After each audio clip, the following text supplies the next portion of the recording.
Meus irmãos, irmãs, uma boa noite. Vamos ler Êxodo capítulo 26, versículos 31 a 37. Farás também um véu de jacinto, púrpura, carmesim e de linho retorcido. Será feito de obra primorosa, com querubins, e o porás sobre 4 colunas de madeira, de acácia, coberta de ouro, seus cochetes de ouro, sobre bases de prata. Porás o véu debaixo dos cochetes e colocarás ali, dentro do véu, a arca do testemunho. E aquele véu vos fará separação entre o lugar santo e o lugar santíssimo. Porás o propiciatório sobre a arca do testemunho no lugar santíssimo. A mesa porás fora do véu e o castiçal defronte da mesa, ao lado do tabernáculo, para o sul. E porás a mesa para o lado norte.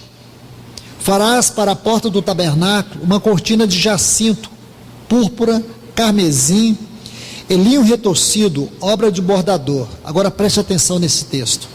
E farás para a cortina 5 colunas de madeira de acácia, e cobrirás de ouro com seus cochetes de ouro, e fundirás 5 bases de bronze para elas. Vamos orar. Amado Deus e Pai, no nome do Teu eterno Filho Jesus, nós nos reunimos mais uma vez para meditarmos acerca deste assunto tão importante, sobre a edificação da Tua casa. Entender que o Senhor tem nos dado um céu aberto, para nos revelar a grandiosidade desta doutrina. Nós te pedimos, Senhor, vem nos ajudar mais uma vez, vem iluminar a nossa mente com a luz da Tua palavra, vem nos revelar, Senhor, esses pontos tão delicados da Tua edificação. Nós clamamos a Ti, no nome de Jesus, amém. Pois bem, meus irmãos, irmãs, depois que vocês viram aquela figura do tabernáculo, creio que todos nós sabemos muito bem, quando Deus tirou o povo de Israel do Egito, Deus os levou para o deserto, numa peregrinação de 40 anos, em 42 estações, e quando eles chegaram no Monte Sinai, Deus lhes deu a revelação desta figura que nós acabamos de ver, a revelação do tabernáculo. Eu creio que para muitos é difícil imaginar como Deus, na sua grandeza, na sua santidade, na infinita sabedoria, no seu grandioso poder, pôde dar esta visão de uma coisa tão aparentemente rústica. Qual é o objetivo de Deus aqui em mostrar-nos esse tabernáculo, ou revelar esse tabernáculo? Eu creio que qualquer pessoa que ponderar do ponto de vista natural, imaginando que um grande arquiteto, uma pessoa de alta sabedoria, poderia trazer a revelação de uma coisa tão rústica assim, tão simples. A visão do tabernáculo nos permite adentrar nas insondáveis riquezas da mente de Deus. Realmente, Deus, na sua infinita sabedoria, Ele poderia pedir que se construísse algo como o Templo de Salomão. Ele poderia ali no deserto edificar algo que chamasse a atenção de todas as pessoas, mas esse não é o objetivo de Deus. O objetivo de Deus não era trazer naquele tabernáculo, através daquele tabernáculo, uma figura que chamasse a atenção das pessoas. Porque no tabernáculo nós vemos a glória da obra e da pessoa do Filho de Deus. O que Deus de fato buscava naquele tabernáculo era a revelação do seu Filho. E quando você olha da mesma forma, quando o Senhor Jesus veio, por meio do glorioso mistério da encarnação, ele chamou a atenção de quem? Isaías profetizou sobre ele e disse assim, que não havia nele nenhuma beleza que nos atraísse.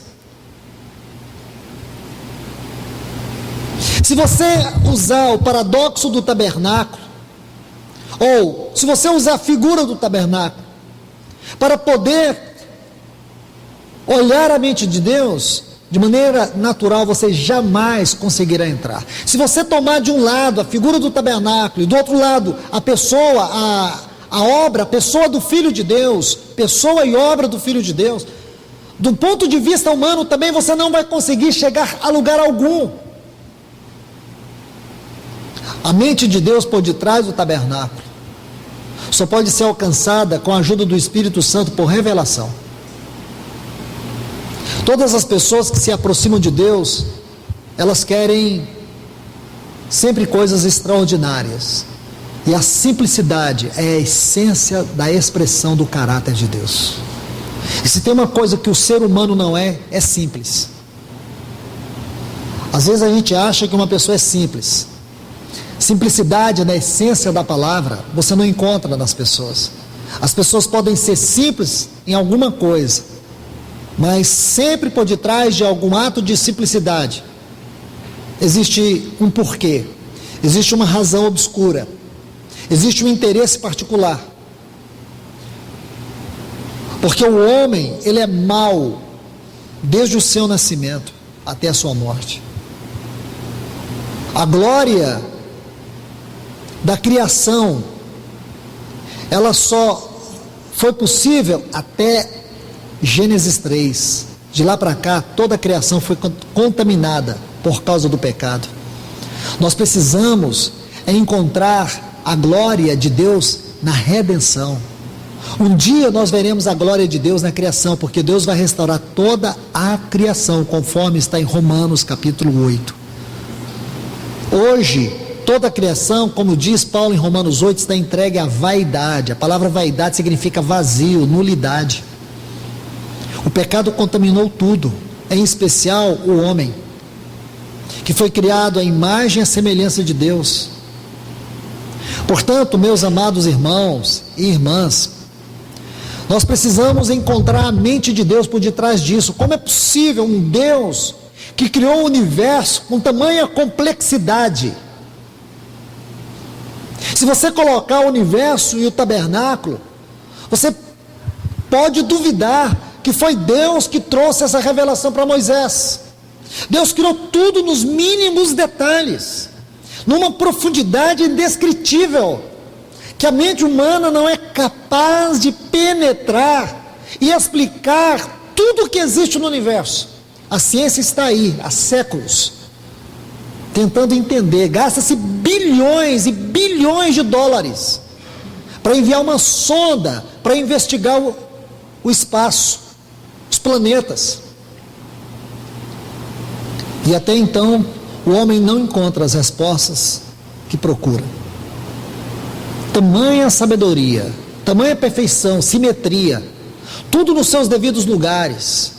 Todos os gases que compõem o universo foram colocados na proporção correta.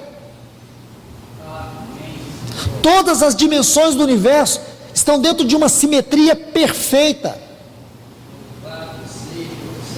Você imagina a complexidade da vida?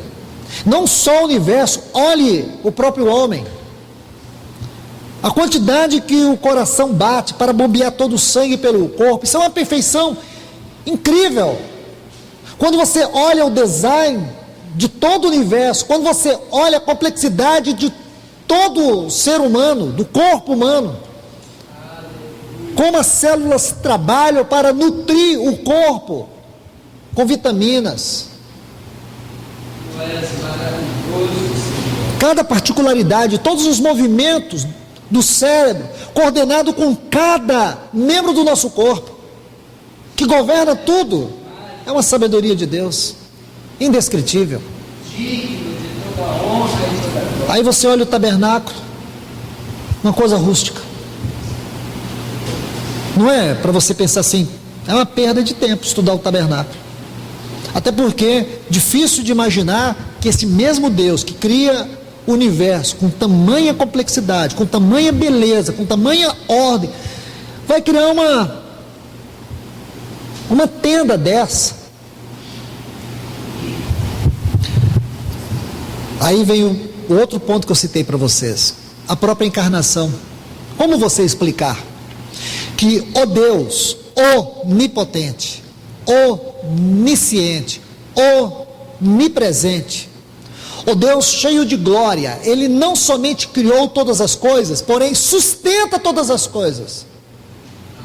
Houve um momento em que Ele deixa sua glória e entra no processo da vida, gerado pelo Espírito Santo no ventre de uma mulher, e Ele passa todos aqueles 9 meses de gestação ali.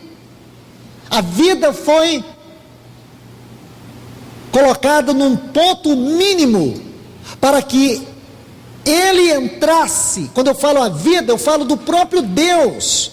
Eu não falo da vida biológica, eu falo da vida divina, Zoe. Essa vida entrou como uma semente no ventre da mulher, e ali foi gerado pelo Espírito Santo, o Filho de Deus.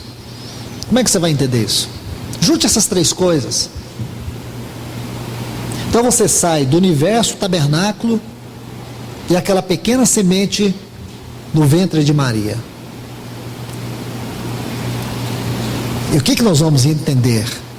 Por detrás dessas três questões está uma mente infinitamente sábia, poderosa, gloriosa, que não quer nos revelar coisas, porém nos revelar Ele mesmo. Essas coisas não são absorvidas pelo poder da capacidade. Não é a capacidade de alguém que vai determinar o conhecimento disso. O que vai determinar o conhecimento é a capacidade de rendição.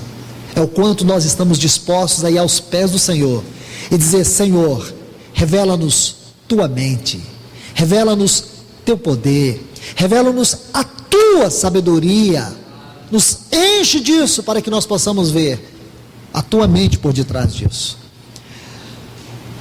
Meus amados, o que eu quero lhes mostrar é que por detrás dessa figura tão simples, há uma mente fabulosa, infinita em todas as suas esferas, que está nos revelando o propósito que governa o seu coração. O tabernáculo é uma figura de uma esfera extremamente elevada que existe em Deus. E que esfera é esta? Templo, tabernáculo, casa, habitação. Tudo que nós podemos imaginar sobre essas palavras se encontra em Deus a sua explicação, a sua raiz, a sua realidade. Amados irmãos, a figura do tabernáculo é na mente de Deus a revelação do que Ele planejou como uma casa para si mesmo. E o que é uma casa para Deus? Deus porventura tem necessidade de uma casa? Quando nós pensamos em uma casa para nós, você pensa em conforto, você pensa em segurança, você pensa em satisfação. Não é verdade? Eu pergunto, qual é o conforto que Deus espera encontrar nessa casa? Qual é a segurança que Deus busca? Qual é o prazer que Deus almeja? Ele tem tudo isso. Deus nunca teve necessidade de nada e nem de ninguém, muito menos de uma casa. Entende? Deus nunca teve necessidade de uma casa, porque os céus dos céus é o seu trono. Então por que Ele deseja ter uma casa? O que é uma casa para Deus? Esta é a grande mensagem de toda a Bíblia. Ela começa em Gênesis 2, quando Deus criou o homem e a mulher. Esta foi uma das primeiras palavras do estudo do tabernáculo. Depois nós vamos para Gênesis capítulo 28, naquela visão da escada de Jacó, onde os céus e a terra estavam unidos por aquela escada. E aí João capítulo 1 vai nos revelar Cristo nessa escada. Ele é para nós não apenas a revelação, mas a manifestação da realidade da casa de Deus. A casa de Deus é um lugar nele mesmo. Eu vou repetir. A casa de Deus é um lugar nele mesmo. Este lugar nunca teve início. Esse lugar nunca teve um começo. Esse lugar sempre foi uma realidade em Deus. Este lugar em Deus sempre foi o ponto de união com o seu Filho e com o seu Espírito. O ponto de comunhão. O ponto onde nós entendemos o amor de Deus em Deus. Se pensamos nesta casa, desde a eternidade, nós vamos compreender que o sentido de igreja não pode ser sinônimo de religião. O sentido de igreja não pode ter nenhuma ligação com a capacidade, com o poder e com os interesses do homem. Se nós pensarmos na igreja do ponto de vista da eternidade, nós precisamos rever a nossa maneira de cultuar, a nossa maneira de tocar a palavra, a nossa maneira de reunir. Porque nós incorremos em um grande erro quando vemos a casa de Deus fora da esfera da eternidade. Nós começamos a vê-la como instituição, como eu citei, como religião. Aí nós vamos precisar de programa, formas de entretenimento.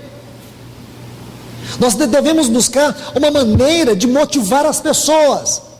E isso não tem nada a ver com a casa de Deus do ponto de vista da eternidade. A casa de Deus do ponto de vista da eternidade é algo que tem a ver com a fé. Fé. E você sabe o que é fé? Nós podemos dizer que fé é crer em Deus. Essa não é uma boa definição de fé. Fé na Bíblia não é mostrado para nós apenas com uma palavra. Fé é crer. Irmãos, são sinônimos. Quando você estuda o sentido de fé, tem a ver com realidade espiritual. Quando você estuda o assunto fé, tem a ver em andar com Deus. Quando você estuda o assunto fé tem a ver com a revelação da face de Deus.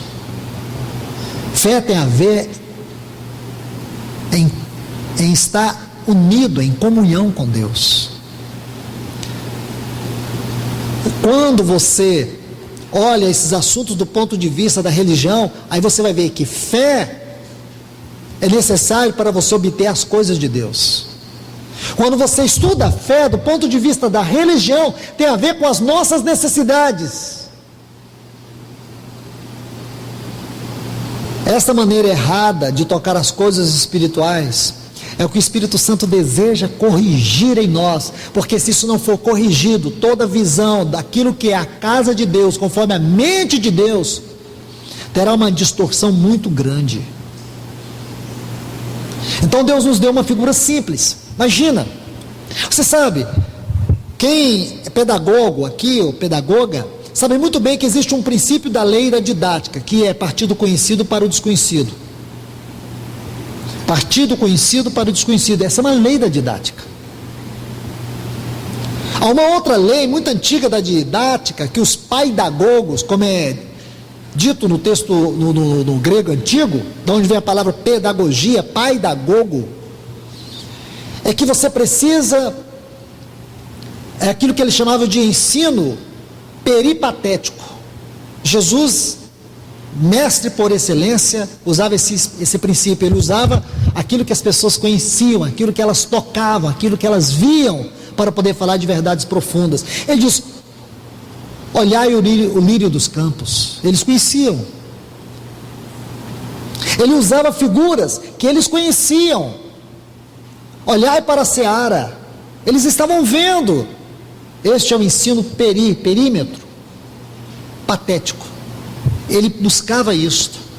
Deus, Ele usa coisas simples para nos levar às profundezas.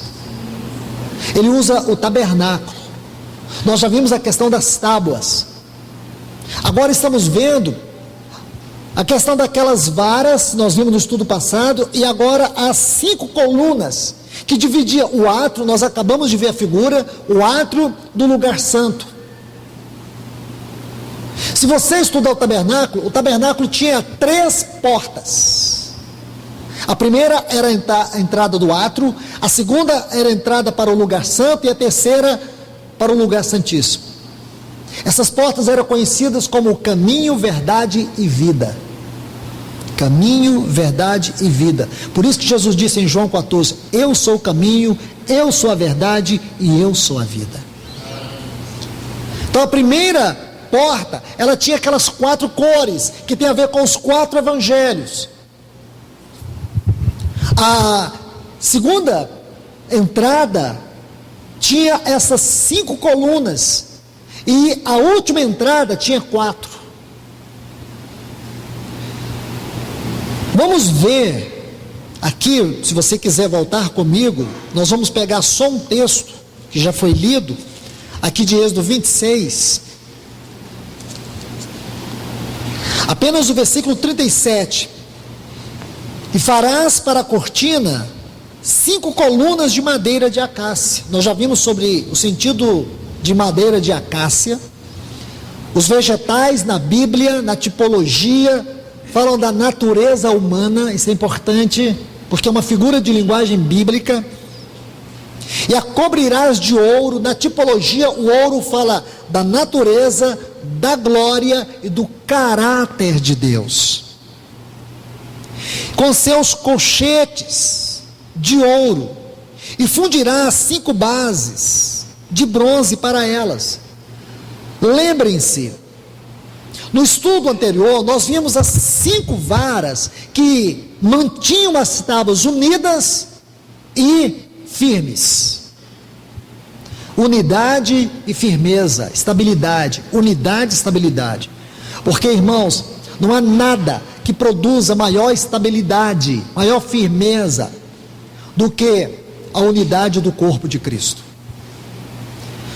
E nós estudamos este assunto baseado em Efésios capítulo 4, a partir do versículo 11, sobre os 5 ministérios. E aqui mais uma vez nós vamos ver 5 colunas, que é uma figura dos 5 ministérios de Efésios 4:11.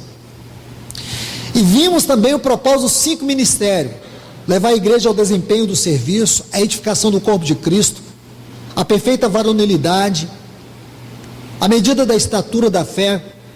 Então nós vimos esses pontos, para que a igreja não seja como meninos agitados por toda sorte de ventos e doutrinas, que induzem os homens ao erro.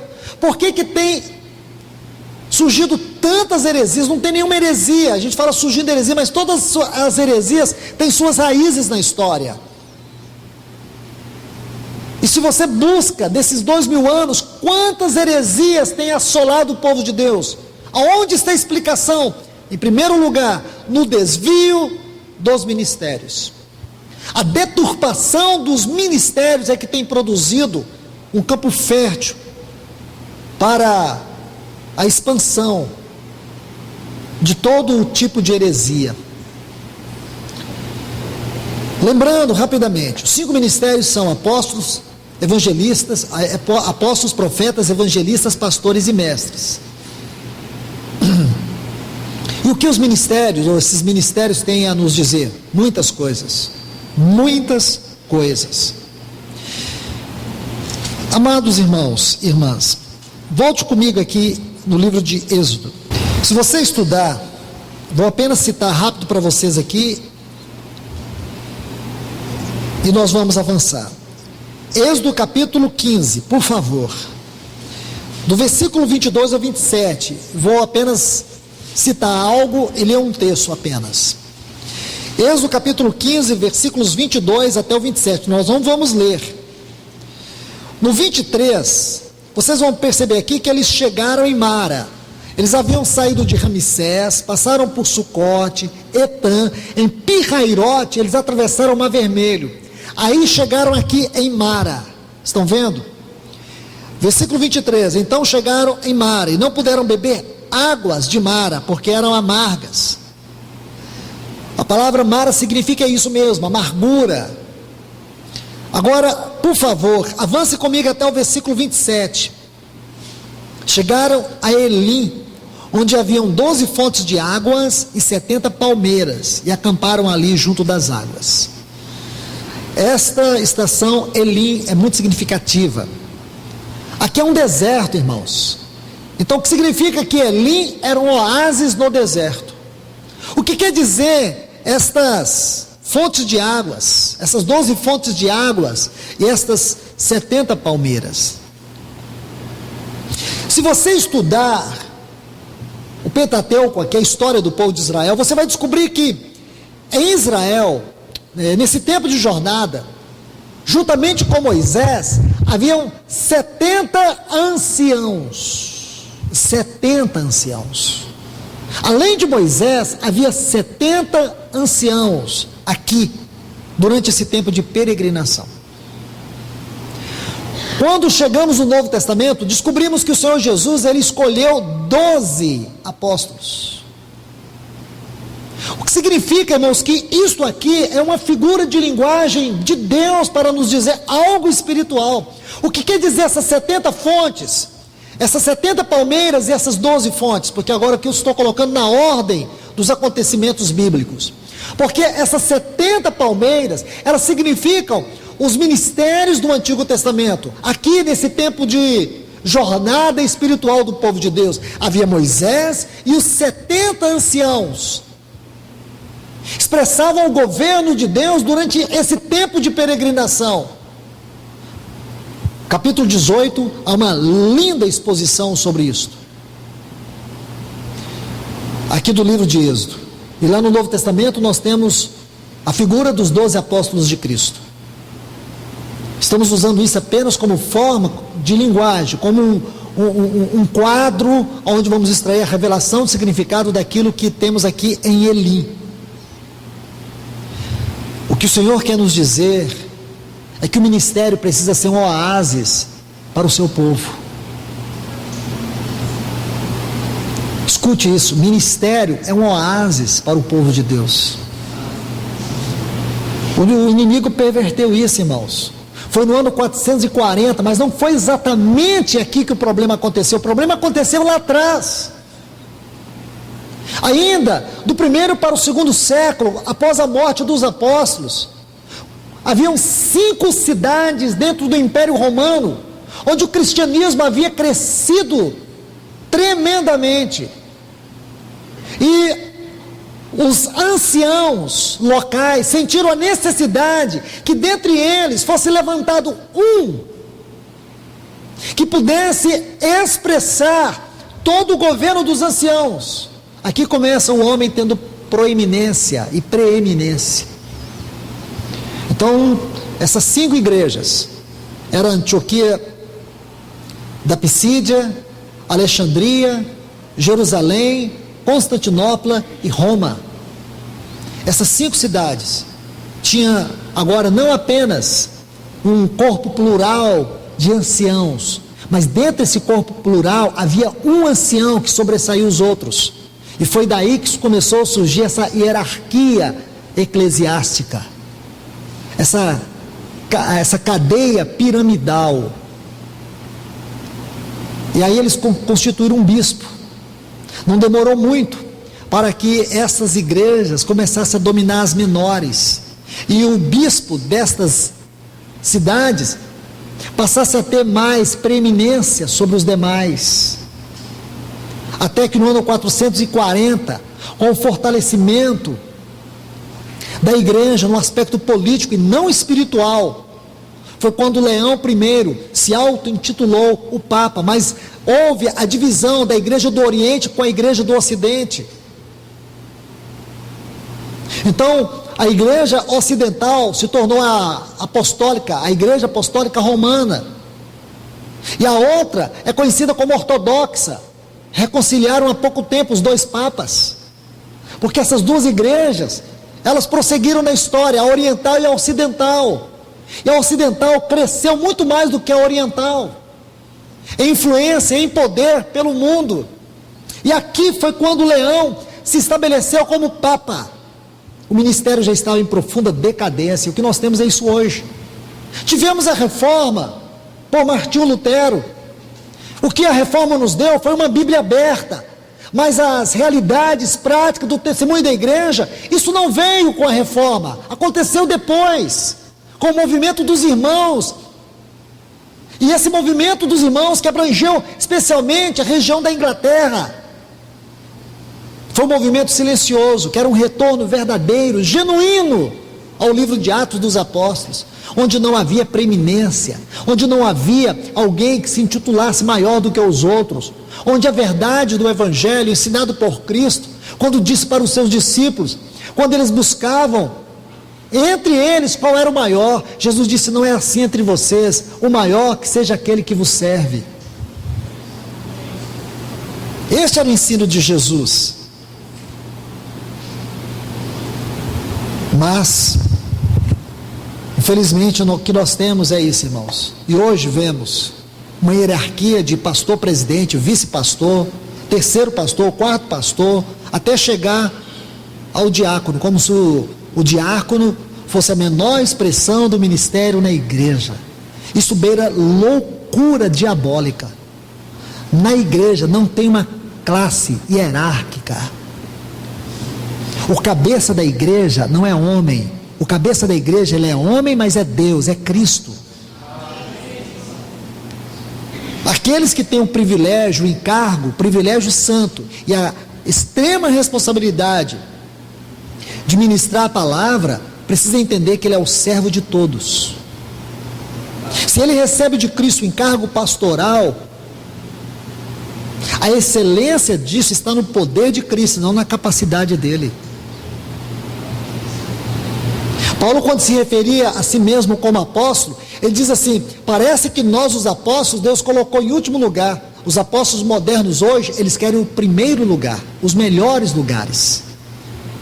Paulo diz: parece a mim o menor de todos os santos. Paulo se considerava o menor de todos os santos, ou, como disse a Timóteo, o principal dos pecadores. Hoje as pessoas querem colocar uma capa de santidade e mostrar para a igreja que eles estão numa redoma de santidade impenetrável. Por isso que não se compadece das pessoas. O nosso Senhor, que é o nosso sumo sacerdote, sabe por que ele se compadece de nós? Porque ele foi tentado em todas as coisas, mesmo que ele não tenha pecado, ele sabe o que é ser tentado na carne, por isso ele se compadece de nós. Os ministérios de Cristo, quando eu digo os ministérios de Cristo, eu estou falando desses 5 ministérios, dessas 5 colunas. Essas 5 colunas, esses 5 ministérios, eles são dons de Cristo à igreja. Escute isso, são dons de Cristo à igreja. Deixe-me mostrar algo particular sobre isso, que está aqui em Efésios, capítulo 4, a partir do versículo 8 ao 11. Por isso diz: subindo ao alto, levou o cativo o cativeiro. Agora observe essa frase: e concedeu dons aos homens. Por favor, meus amados em Cristo, gravem essa frase: concedeu dons aos homens. Ora, o que quer dizer subiu, senão que também descera primeiro as partes mais baixas da terra? Aquele que desceu é também o mesmo que subiu acima de todos os céus, para cumprir, para encher, para completar todas as coisas. E este mesmo concedeu uns para apóstolos, profetas, evangelistas, pastores e mestres. Deixe-me mostrar algo muito especial aqui. Por favor, Esse versículo 8 é uma citação do Salmo 68. Agora busquemos aqui no Salmo 68 para que nós tenhamos a revelação clara. Salmo 68, o versículo 18. Se você puder colocar esse texto na sua Bíblia, vai ser de grande ajuda. Subiste, Salmo 68, versículo 18. Subiste ao alto, levaste os cativos, tomastes dons para os homens, e também para os que resistiam, para que habitasse entre eles o Senhor Deus. Tomastes homens como dádivas, está assim no texto hebraico. Tomaste homens como dádivas. Bom, deixe-me colocar as coisas como estão. Eu não sei como está aí na sua versão. Algumas está assim: concedeste homens como dons, concedeste homens como dádivas. Preste atenção, aqui tem um detalhe muito importante, porque Paulo diz assim: concedeu dons aos homens. Será que Paulo está citando o Salmo de maneira errada? Claro que não. A questão é que a citação de Paulo aqui do Salmo 68, e ainda olhando para este Salmo diretamente, nós vamos ter um quadro de revelação sobre o que é realmente os ministérios na mente de Deus. Paulo diz: concedeste homens como dádivas. E aqui Paulo diz: concedeste dons aos homens. São duas verdades. Primeiro, como está em Elim, 12 fontes e 70 palmeiras. O ministério cristão é uma dádiva de Deus. Estes homens são homens dádivas. E esses homens dádivas, eles não têm nenhuma capacidade para exercer o apostolado, o ministério profético, evangelístico, pastor, mestre. Eles não têm. Isso não se aprende em seminário. Ninguém pode dizer assim: eu sou pastor porque estudei no seminário. Eu sou um apóstolo porque eu mereço. Ninguém merece nada. O escritor aos Hebreus, no capítulo 5, ele, falando do ministério sacerdotal, diz assim: ninguém toma esta honra para si se não for chamado como Arão. Então tem que ter um chamado divino. Veja que Jeremias, no capítulo 1, Deus diz assim para ele: antes de você nascer, eu já te chamava pelo teu nome, e eu te constituí como profetas, e te enviei para as nações. É uma escolha divina, não é uma escolha do homem. Amós era um boiadeiro, era um homem da roça. Ezequiel estudou para exercer o sacerdócio, até porque ele era da linhagem sacerdotal, ele se tornou um profeta. Então muitas vezes a pessoa, e geralmente é assim, a pessoa ela tem a sua vocação, ela tem a sua profissão, aí vem Deus, coloca o seu dedo e separa aquela pessoa para o que Ele quer. Não é um desejo do homem. Ah, eu quero muito ser isto. Esse querer tem que ser o querer de Deus. Porque ministério, seja em que esfera for, é um peso muito grande e uma responsabilidade muito grande. Tiago chega a dizer sobre o juízo de Deus sobre os mestres. Haverá um rigor muito maior para uma pessoa que não é fiel no ministério. Muito cuidado, irmãos, isso é sério. E aqui nós temos esta comparação dos dois textos, Salmo 68, 18, com Efésios capítulo 4. Veja todo o cenário que Paulo pinta para nós, descreve para nós, até chegar, ele concedeu uns para apóstolos, profetas, evangelistas, pastores e mestres. Ele desceu às profundezas do abismo, ele levou cativo o cativeiro, ele subiu até os mais altos céus. Aquele que subiu até os mais altos céus também desceu às regiões inferiores da terra para conceder dons aos homens. Então o ministério não é fruto de capacidade de homem e nem de seminário algum, mas daquele que desceu às profundezas mais baixas e subiu às esferas mais altas. É Ele, somente Ele, pode conceder dons aos homens ou torná-los dádivas à igreja. Mas qual é o propósito disso com o tabernáculo? Então vamos lá agora, naquela figura que lhes mostrei no início. 5 colunas. Do átrio para o lugar santo, tinha 5 colunas. O que quer dizer isso, irmãos? O propósito dos ministérios é conduzir a igreja para as esferas mais elevadas da espiritualidade. Não é isso que diz os versículos 12 e 13 aqui de Efésios capítulo 4? Tendo em vista o aperfeiçoamento, essa palavra aperfeiçoamento não existe no texto original. A palavra aí é equipar os santos. O propósito do ministério, ou dos ministérios, é equipar os santos, para que cada um desempenhe o seu serviço. Não é tornar os membros do corpo de Cristo consumidores espirituais.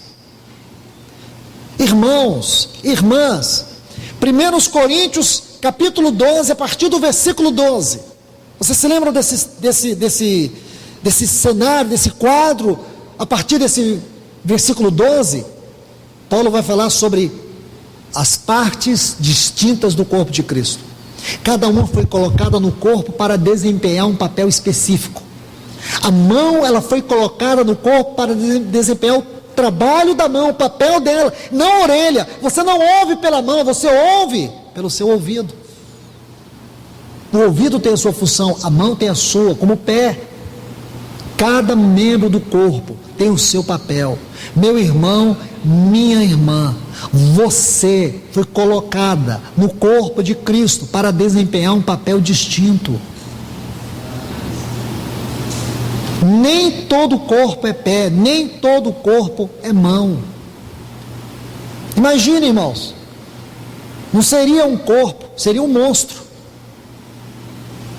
Mas Deus colocou cada membro no corpo para desempenhar um papel distinto. Aí você vê os ministérios, eles foram dados para levar os membros a desempenhar o seu serviço. Porque quando os membros desempenham o seu serviço, se você olhar o versículo 12, qual é o próximo ponto? A edificação do corpo de Cristo. A palavra edificação aqui vem do texto original, é crescer, construir. Estão vendo, irmãos? Liga a televisão, se você conseguir ligar um programa evangélico hoje. Não estou falando isso com ironia, nem com soberba. Irmãos, é uma coisa muitas vezes nojenta de se ver. É um desserviço ao Evangelho de Cristo. Programa evangélico em televisão, você vai tirar alguns. A grande maioria não é nem o lixo, é o lixo do lixo. Desculpe, irmão, se eu estou ferindo alguém, mas eu preciso, pelo menos que vocês me julguem pela franqueza. A maioria é o lixo do lixo. Não precisa, irmãos, ouvir muita coisa não, só você olhar um pouquinho, você fica imaginando, Satanás não poderia ir tão longe para envergonhar o testemunho de Deus. Satanás não poderia ter tamanha liberdade para poder despregar a Bíblia, como ele faz, através desses que se dizem pastores, apóstolos, bispos, profetas. Eu exortei vocês, no estudo anterior, ler o livro de Judas. Lê o livro de Judas. É um livro de um capítulo só, e que fala alto, irmãos, troveja. Nós precisamos entender que o propósito dos ministérios de Cristo para a sua igreja é levá-la às esferas mais profundas. O que você tem atrás dessas 5 colunas? Você tem primeiro a atmosfera do lugar santo. E o que se encontra ali no lugar santo? Se encontra a mesa dos pães da proposição. os 12 pães. O que mais você encontra? O candeeiro. E depois, o altar do incenso. Aí você vai ter as 4 colunas. E por detrás dessas 4 colunas, o que você tem? O lugar santíssimo. A esfera mais elevada dos céus. Onde você vai ver a arca, o propiciatório. Dentro da arca tem o pote de maná, a vara de Arão que floresceu e as tábuas da aliança. São esferas mais elevadas. Mas você nunca vai entrar no lugar santíssimo sem passar pelo lugar santo. Você nunca vai tocar a arca sem que primeiro passe por essas 5 colunas. Porque é o ponto inicial. É aqui, os ministérios. Nós estamos pensando numa igreja que tem perdido sua identidade, o seu caráter. Isto é uma triste realidade. Mas aonde está o grande problema? O problema da identidade da igreja. O problema porque a igreja perdeu sua vocação é porque o ministério cristão deixou de ser um oásis, deixou de ser um dom de Cristo para se tornar um monastério, uma cadeia hierárquica constituída por homens que não têm o propósito de servir a Cristo, mas de se servir de Cristo. Compreende, irmãos? Deus busca um ministério que esteja comprometido com a sua mente, com o seu plano, com o seu propósito, com a sua vontade. Muitas pessoas querem pregar, muitas pessoas querem ter um título ministerial. Não é título ministerial, é uma função espiritual. Você entregaria o seu coração para uma pessoa que ela se diz um cardiologista, vai fazer uma cirurgia delicada em você. Aí você pergunta para ela: você é um cardiologista? Não, eu acho que sou. Eu tenho quase certeza que sou. Você entregaria a sua vida? Você submeteria? É claro que não, irmãos. E eu vejo assim, por essa ilustração mesmo tosca, mas diz muito sobre o que nós temos visto concernente o testemunho do Senhor na sua igreja, a identidade da própria igreja, o chamado da igreja, sua vocação. Tem sido justamente isso. Paulo fala algo que vai nessa direção. Ele diz assim para Timóteo, que as pessoas se cercarão de homens segundo as suas paixões. Compreende? Então, irmãos, se nós queremos pensar na igreja como a casa de Deus, temos que levar isso a sério. Se nós temos que pensar na igreja como habitação do Espírito, nós temos que levar isso a sério. O assunto casa de Deus, no coração de Deus, é um assunto central. Não adianta você dizer: mas eu me converti. Converteu a quê? Converteu o quê? Converteu para quê? Converteu por quê? As pessoas não são capazes de descrever o que é novo nascimento. Então elas estão convertendo como se elas tivessem mudado de time de futebol, se elas tivessem mudado de um estado para o outro. Conversão é morte para a vida, é coisa radical. Não é um caminho opcional, é um caminho radical. Em Colossenses 1,13, Paulo diz que ele nos tirou de um império de trevas e nos transportou para o reino do Filho do seu amor. Em Efésios 1 ele diz assim: estávamos mortos em delitos e pecados. Não é assim que ele começa? Aí no versículo 4 ele diz: mas Deus, sendo rico em misericórdia, por causa do seu grande amor, com quem nos amou, estando nós mortos em delitos e pecados, nos deu vida juntamente com Cristo. Isso é conversão. Isso é conversão. Conversão é mudança de estado espiritual. Infelizmente, o que mais hoje, nesse contexto, desse evangelicalismo degradado, o que se tem é conversão sem novo nascimento, é conversão sem arrependimento. Aí fica fácil lobos prosperarem no seu serviço. Porque não há conversão, porque não há novo nascimento, aí fica fácil a igreja ser uma instituição, ser uma denominação e nunca ser o corpo de Cristo. É muito fácil ficar pregando um evangelho tralalá, o evangelho mamão com açúcar, e nunca o evangelho de Cristo confrontador, o evangelho que nos esmaga, que nos converte, que mostra a nossa verdadeira ruína, que nos enche de esperança, que abre os nossos olhos, que nos faz vencer os gigantes que muitas vezes dentro de nós nos assombram. Este evangelho que você olha para si e diz: meu Deus, se eu não tivesse crido em ti, há muito eu já estaria no inferno. Isso é salvação. É você olhar e falar: Deus, da onde o Senhor me tirou? Nenhuma mente habilidosa poderia ter me tirado daquele poço. O Senhor me tirou do poço e colocou os meus pés sobre uma rocha. Isso é conversão. Isso é conversão. Não é você simplesmente ter se tornado uma pessoa boazinha. Você sabe que ainda dentro de você existe um ego, existe uma carne que não converte, mas agora você está sendo trabalhada duramente pelo poder da cruz. Você olha para as suas lutas, você olha para os seus sofrimentos, você sabe entender que é exatamente o que você precisa para que Cristo seja o Senhor, seja o cabeça. Porque se Ele te entregasse as suas próprias mãos, a sua própria sorte, meu irmão, talvez muitos de nós, há muitos já teríamos desencaminhado para o inferno. Mas graças a Deus, Ele não somente morreu na cruz por nós, Ele nos deu também o caminho da cruz para viver. Sem esse caminho da cruz nós não chegaríamos, jamais chegaremos à sua glória.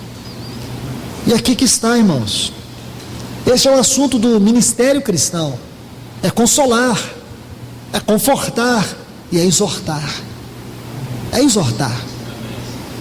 Por isso que você tem os profetas e tem os mestres. Atos 13, havia na igreja de Antioquia profetas e mestres. E o que os profetas e mestres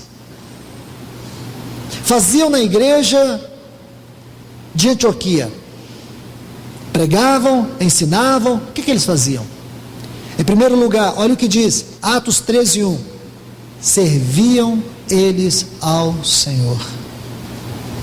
Estão vendo, irmãos? Nenhum ministério será eficaz se em primeiro lugar não servir ao Senhor.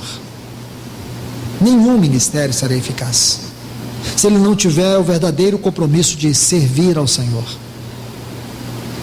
Disse o Espírito Santo: separai-me. Que lindo isso, irmãos!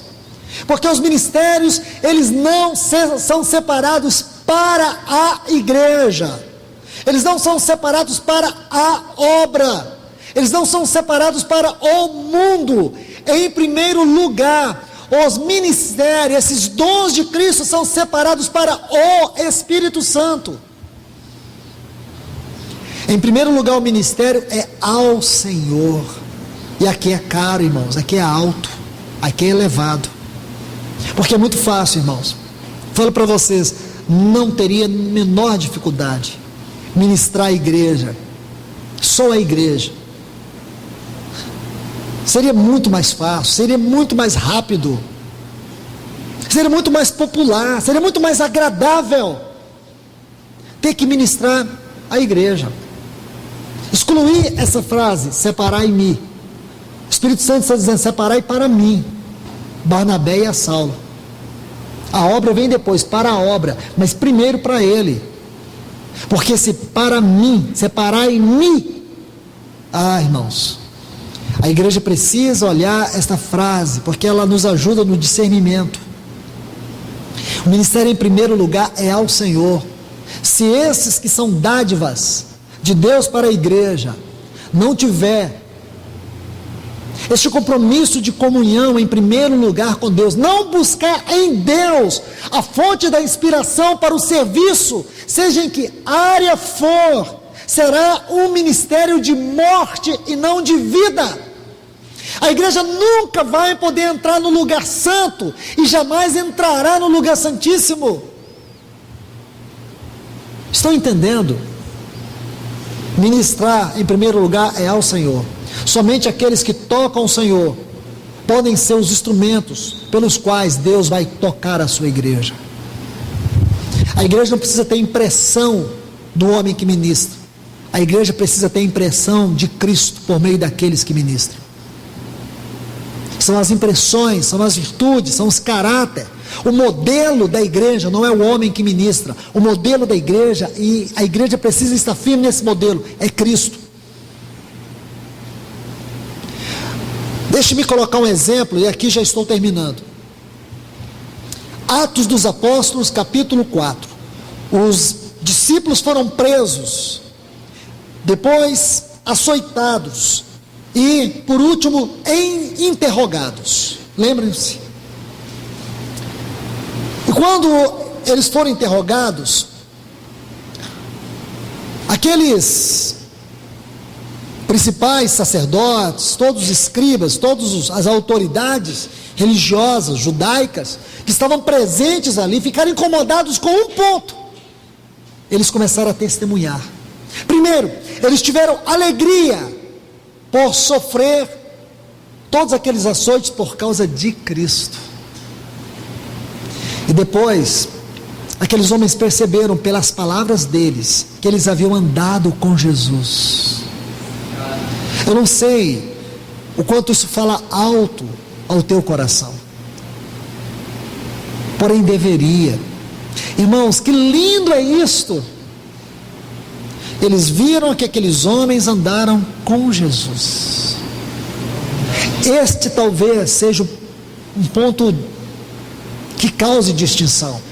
Podemos dizer que esta é a credencial, a verdadeira credencial de qualquer pessoa que tem recebido o encargo de Cristo para ministrar a igreja, é que ele seja visto como alguém que anda verdadeiramente com Cristo. Andar com Cristo deve ser a nossa credencial. Andar com Ele, ter comunhão com Ele, comunhão com Ele na oração, comunhão com Ele na palavra.